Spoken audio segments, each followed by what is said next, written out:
My name is Kate Mitchell, and I'm 34 years old. I couldn't believe what I was hearing my sister-in-law, Amanda, standing in her pristine kitchen, telling me my daughters weren't well behaved enough to attend Emma's birthday party. Her voice was sweet, but every word dripped with cruelty. Upstairs, my girls laughed oblivious, clutching the handmade cards they had poured their hearts into. Anger surged, but I stayed calm. This wasn't the end, it was the beginning. Because what Amanda didn't know, what she could never predict, was that I had a plan.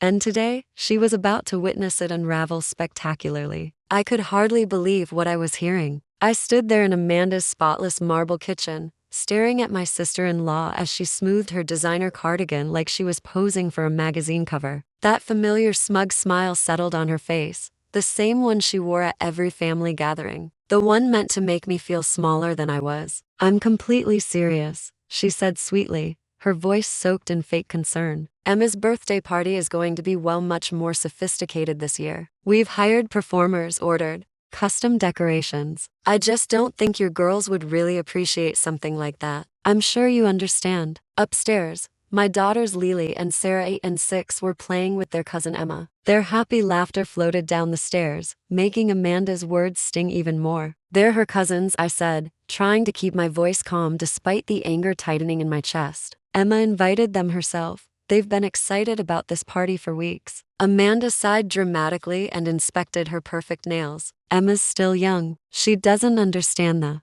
social weight of events like this. This isn't just a birthday party, Kate. It's an event. Half of my husband's law firm will be here, and several parents from Emma's private school." I thought about the homemade birthday cards tucked safely in my purse, the ones my girls had worked on for 2 days straight. They had used every bright marker they owned, covering the cards with hearts and stars, and carefully writing Emma's name without a single spelling mistake. "They've always behaved well at family events," I reminded her. "They're not, oh please." She cut me off with a flick of her wrist. "Need I remind you about Thanksgiving when they got excited and knocked over the appetizer table?" "That was an accident," I said sharply. "They apologized and helped clean up." "And Christmas?" she continued, raising an eyebrow when they couldn't sit still for the family photos. "They're children, Amanda. Normal, happy children." She gave me a pitying smile. "Well, this party isn't for normal children. It's for well-behaved ones. Kids who know proper etiquette." Before I could respond, Emma ran down the stairs with Lily and Sarah right behind her. All three of them had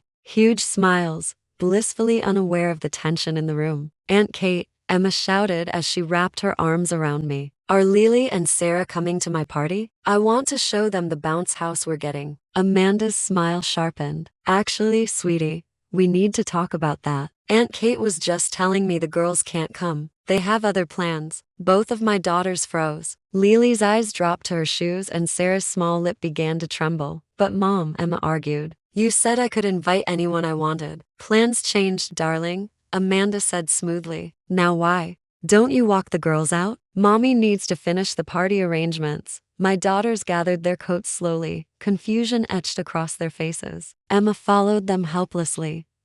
Amanda turned back to me, her smirk returning. "Don't take it personally, Kate. Some children just aren't ready for certain social situations. Maybe next year if they've improved." A part of me wanted to shout, to call out exactly how cruel she was being, but I would not give her the satisfaction. Instead, I gave her a calm, steady smile, one that made her smirk waver. "You're right, Amanda," I said quietly. "Some people really aren't ready for certain situations. Thank you for making that so clear." She blinked, thrown off by my confidence. She had expected tears or begging, not composure. On the way to the car, I heard Sarah whisper, "Mommy, why can't we go? Did we do something wrong?" I knelt down and pulled both of them close. "No, my loves, you didn't do anything wrong. Sometimes adults make unfair choices, and it has nothing to do with you." "But we made her cards," Lay said softly, pulling the handmade cards from my purse. "I know," I said, kissing their foreheads. "And they're beautiful. Tell you what, why don't we have our own special day next weekend? Anything you want." Their faces brightened a little, but the hurt was still there.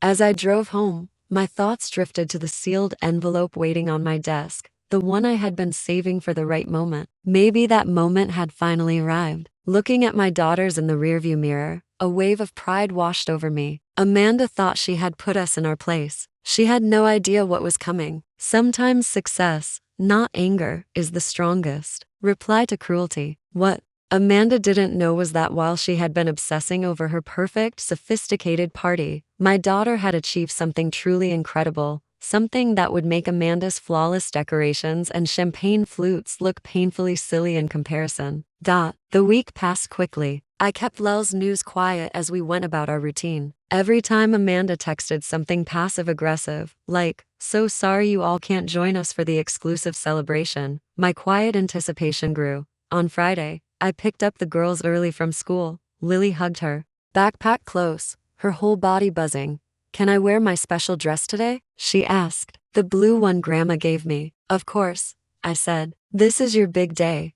Can I dress up too?" Sarah asked from the back. "I want to look pretty for Lily's thing." "Absolutely. We're all dressing up today." Back at home, I helped Lily get ready. My phone kept lighting up with notifications. Amanda posting photo after photo of her fancy party setup. Crystal flutes, custom decor, a nice sculpture that probably costs more than a month of my salary. "This is what a proper children's party looks like," she captioned one. I turned the phone face down and focused on my daughter. She sat perfectly still as I braided 2 small strands of her honey blonde hair and tied them with blue ribbons. "Are you nervous?" I asked gently. She hesitated. "Maybe. What if Aunt Amanda is right? What if I'm not proper enough?" My hands stopped. I turned her chair toward me. "Lily, listen to me," I said softly. "Your aunt doesn't get to decide your worth. What you've done is amazing, and it's yours." Just then the doorbell rang. "Grandma's here," Sarah called. Helen dash. My mother-in-law stepped inside wearing a classic navy dress, her silver hair immaculate. Unlike Amanda, she had always shown my girls real love. "There's my little star," she said, hugging Lily. "Ready for your big moment?" Lily nodded, her confidence returning. Helen had encouraged her talent from the very beginning, long before anyone else noticed.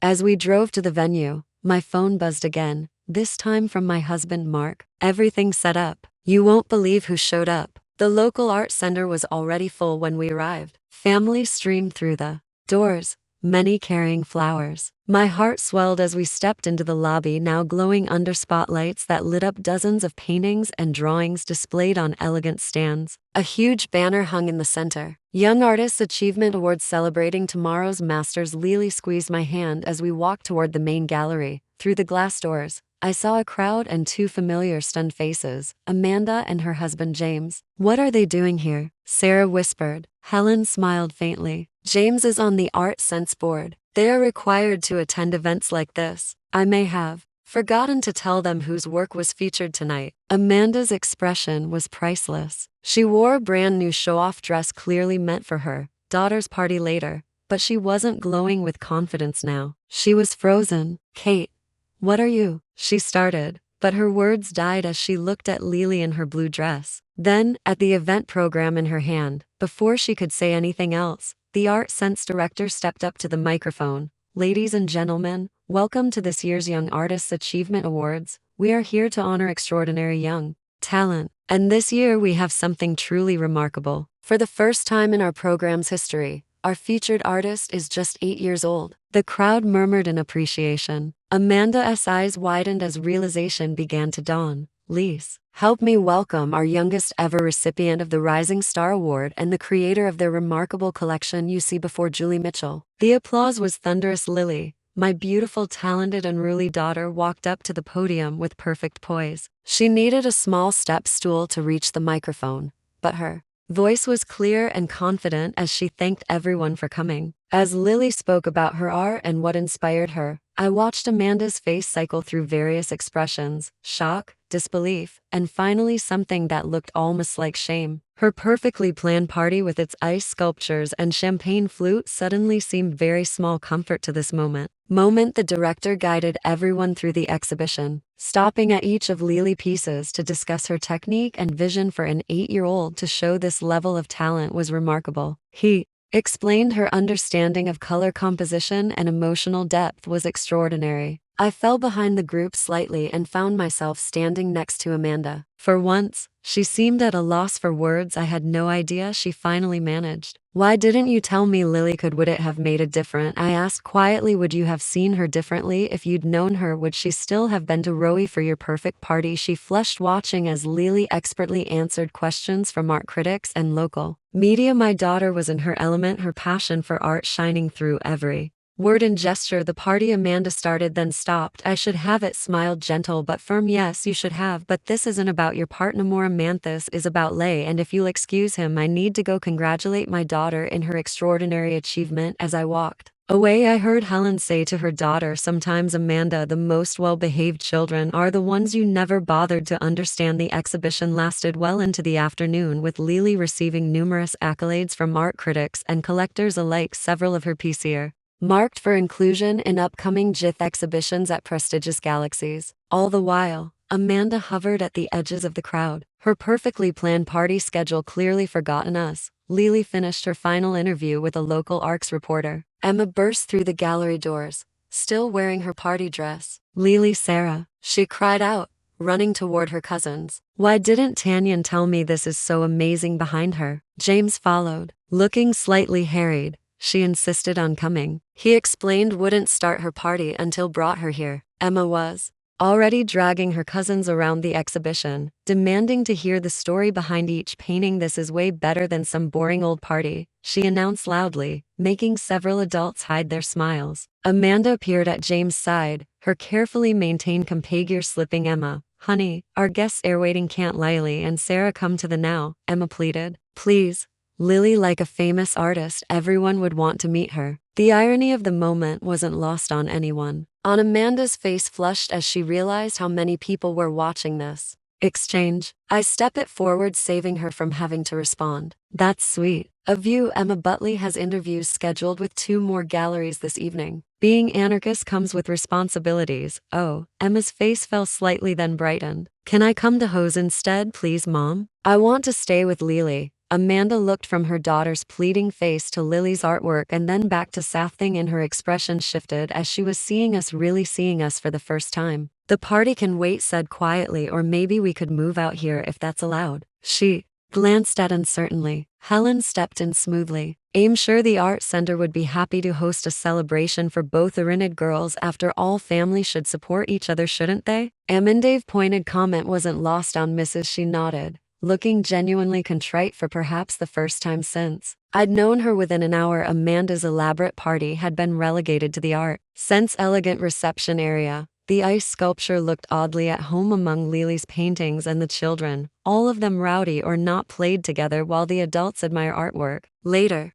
as the evening wound down, Amanda approached me while I was shielding Lily carefully pack up some of her pieces. Kate, she began, then stopped, seemingly struggling with her words. I was wrong about so many things. I continued wrapping Lily's paintings, letting her find her way to what she needed to say. I spent so much time training to create perfect moments, she continued, that I missed the real ones shaping right in front of me. Your girls?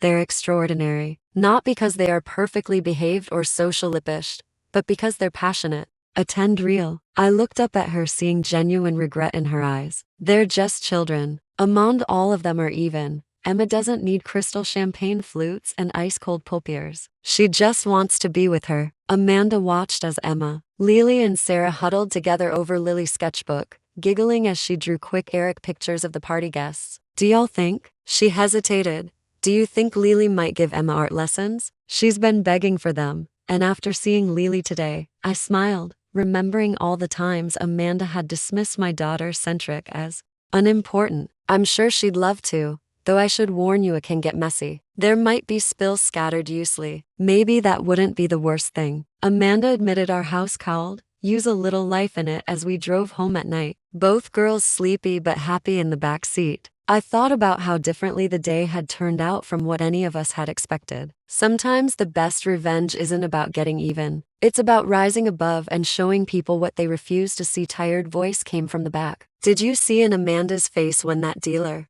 wanted to buy my sons a painting? I chuckled. I did, sweetheart. Do you think she let Emma come paint with me now? I think I say carefully. Your Aunt Amanda learned some important today. Sometimes the most beautiful things come from letting go of perfection. Sarah yawned from her seat. Can I take art lessons too? Of course. You can, baby. You can be anything you want to be. Both of you can. Don't ever let anyone tell you differently. In rearview mirror, I caught one last glimpse of the art center, its light still glowing warmly in the evening darkness. It stood as a testament to children can achieve when they allowed to be themselves. Miss Signs is Andal. And if Amanda's perfect house got a little paint on its pristine walls in coming months, well, that would just add character. Watch how I turned the tables on my sister-in-law and gave my daughters the day they truly deserved. Don't miss this unforgettable moment of justice and triumph.